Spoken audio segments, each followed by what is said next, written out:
औरंग्याचे पिल्लावळ त्यांनी दुसऱ्यांना शिवद्रोही बोलू नये।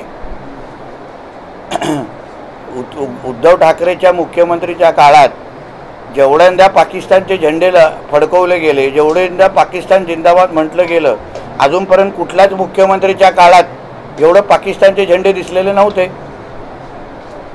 म्हणजे तो महाराष्ट्राचा मुख्यमंत्री कमी आणि उद्धव ठाकरे पाकिस्तानी एजंट म्हणून जास्त काम करत होते। उद्धव ठाकरेला बाळासाहेब ठाकरे हे नाव लावायला दिलं नसतं। बाळासाहेब एक मॅड हिंदू होते, कडवट हिंदू होते। हिंदुत्वासाठी बाळासाहेब तडजोड करायचे नाही। आमचे वडील 39 वर्ष त्यांच्या जवळ राहिलेले आहेत आणि आजचा जो काही उद्धव ठाकरे नावाचा व्यक्ती दिसतोय त्याचा आणि बाळासाहेबांच्या रक्तामध्ये काही संबंध नाही, कारण हे बाळासाहेबांचं रक्त असूच शकत नाही।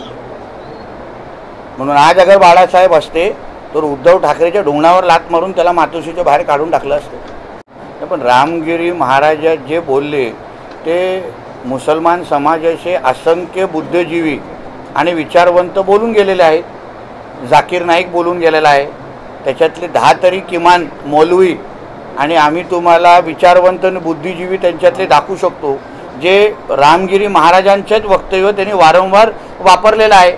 मग रामगिरी महाराजांची चूक कुठे आणि रामगिरी महाराजांनी काय वेगळं बोललेलं आहे? म्हणून हे रामगिरी महाराजांपुरता विषय नाही आहे, पण हिंदू समाजाला आपली ताकद आणि डिवचण्याचा हा प्रकार आहे, त्याचं उत्तर हिंदू समाज योग्य पद्धतीने देईल। आणि म्हणूनच तुम्हाला आमच्या सकल हिंदू समाजाचा प्रतिसाद बघा। लोक आमचा हिंदू समाज पण चिडलेला आहे। हिंदू समाजाने तिसरा डोळा उघडला ना, हे आता किडे मोकडेसारखे बाजूला पडतील। म्हणून ही सगळी जी हिंमत आहे ना पाकिस्तानमध्ये दाखवा, आमच्या हिंदुस्थानमध्ये नाही। हा जो व्यापार म्हणजे लव जिहाद करण्याचं एक साधन, तिथे आमच्या माता भगिनी ज्या येतात त्यांचे नंबर घेणं, मग त्यांचे नंबर कुठल्या तरी त्यांच्या रोड रोमिओला देऊन टाकणं, हे त्याचे प्रकार आहेत। म्हणून मी ह्या सणासुदीच्या निमित्ताने तुम्ही एक चांगला प्रश्न विचारला म्हणून मी माझ्या हिंदू समाजाला आवाहन करीन की तुम्ही या सणासुदीच्या निमित्ताने जे काही तुम्हाला खरेदी करायची आहे ते हिंदू व्यापाऱ्यांकडूनच घ्या, हिंदू विक्रेत्यांकडूनच घ्या। कारण का तुम्ही जेवढे पैसे या जिहाद्यांच्या खिशात भराल तोच पैसा आपल्या हिंदू धर्माला संपवण्यासाठी हे लोक वापरत आहेत। त्याचे 100 तरी तुम्हाला उदाहरणं मी देऊ शकतो। म्हणून मुळात ह्यांचा व्यापार हा हिंदूंच्या जोरावर हे उभं करतात आणि हिंदूंना संपवतात। म्हणून हिंदू आमच्या माता भगिनी आणि आमच्या समाजाने ह्यांच्याकडून 1ही रुपयाचं सामान घेऊ नये एवढं आपल्या माध्यमातून मी समाज बांधवांना आवाहन करेन। असे तुम्ही त्र्यंबकेश्वरच्या मंदिराच्या परिसरात जाल ना, तुम्हाला बाहेर जय श्रीराम नामफलक दिसेल, फूल विक्रेता दिसेल आणि मागे अब्दुल बसला असेल। एक समजा ना, आता क्रिप्टो ख्रिश्चन नावाचा एक विषय सुरू झालेला आहे सगळीकडे। ते लोक आता ते फादरचा ड्रेस घालत नाही, भगवे वस्त्र घालतात, एक लक्षात घ्या। म्हणून बोलतो ना, ही धर्माची लढाई आता वेगळ्या स्तरावर लढली जाते। छत्रपती शिवरायांनी जसं युक्ती तिथे युक्ती आणि शक्ती तिथे शक्ती वापरली, तसंच हिंदूंनी वापरणं गरजेचं आहे। हा संदेश आज आम्ही सगळीकडे देतो आहे। कारण का ते जे काही शिरतायत ते सरळ मार्गाने शिरत नाही आहेत। आणि जे आमच्या वीर सावरकरांनी सांगून ठेवलेलं की मुसलमानांपेक्षा हिंदूंकडूनच जास्त धोका आहे आणि तोच आता वाढत चालत असताना आम्हाला दिसतोय। कारण आम्हाला विरोध करणारे हे मुसलमान समाजाचे नंतर आमचे हिंदूच जास्त दिसत आहेत। आता मी बघतोय कुठला फेविकॉल भेटतोय का, 1-2 कंपन्यांना संपर्क केला आहे, तो ब्रँड आल्यावर विचारतो। पण हिंदूंना वस्तुस्थिती सांगणं, हिंदूंना आज जसं आम्ही मुलाला भेटवलं त्या पद्धतीने त्यांना सत्य दाखवणं आणि त्यांना एवढंच सांगणं की आपण जातीपातीमध्ये भांडत असताना आपली संख्या कमी केली जाते। गेल्या 2 वर्षामध्ये हिंदू 14% आपल्या देशामध्ये कमी होण्याचे आकडे समोर आलेले आहे।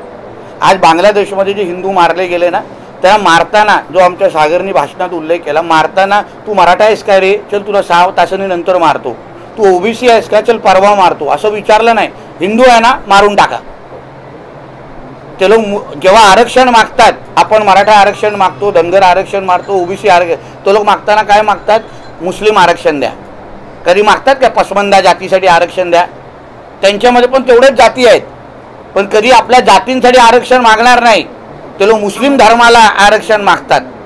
हा आपण हिंदू म्हणून समजलं पाहिजे. ही लढाई ते लोकांना आपलं म्हणून तो आहे ना, बटेंगे तो कटेंगे, बटेंगे तो कटेंगे हे ब्रीद वाक्यच म्हणून आहे की जेवढा आपण आपसामध्ये लढू तेवढंच हे लोक आपल्याला कापण्यासाठी तयार आहेत.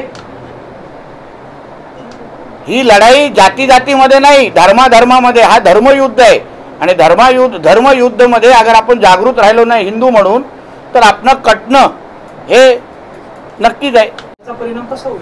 सर्वात पहिले समजून घ्या, राम मंदिर हे आमच्यासाठी राजकीय मुद्दा नव्हता. हा आमचा आस्थेचा विषय होता. पंतप्रधान असतील, भारतीय जनता पक्ष असेल, आमचा संघ आम्ही सगळे हिंदुत्वादी विचाराचे कार्यकर्ते ह्यांनी कधीही राम मंदिराच्या नावाने मतदान मागितलेलं नाही, लक्षात घ्या. आणि लोकसभेनंतर ह्यांनी जी काय आपली ताकद दाखवण्यासाठी आजच मी कुठेतरी बातमी वाचली की आम्हाला काहीतरी 20% जागा द्या असं मुस्लिम समाजाने काहीतरी मागणी केलेली आहे. ह्यांना आमच्या देशाला इस्लाम राष्ट्र 2047पर्यंत करायचं आहे आणि त्यासाठी आता राजकीय व्यवस्था ही आणि सत्ता पण आम्हाला हवी आहे अशा पद्धतीचं आता नवीन वळवळायला लागलं आहे त्यांच्यामध्ये. म्हणून आम्हाला जो मिळणारा जो प्रतिसाद आहे सकल मोर्चाच्या निमित्ताने विधानसभेमध्ये हिंदू समाज मोठ्या प्रमाणामध्ये आपली ताकद दाखवेल. कारण का, लोकसभेच्या नंतर ह्यांच्या निघालेल्या मिरवणुका जिच्यामध्ये हिरवे गुलाल उधळले गेले, पाकिस्तानचे झेंडे, पाकिस्तान जिंदाबाद, आणि मग ह्यांची सुरू झालेली जास्त वळवळ ह्याचा उत्तर विधानसभेला हिंदू समाज देणार आहे. येऊ का? रामगिरी महाराजांना भेटायला चाललो. आशीर्वाद. धन्यवाद.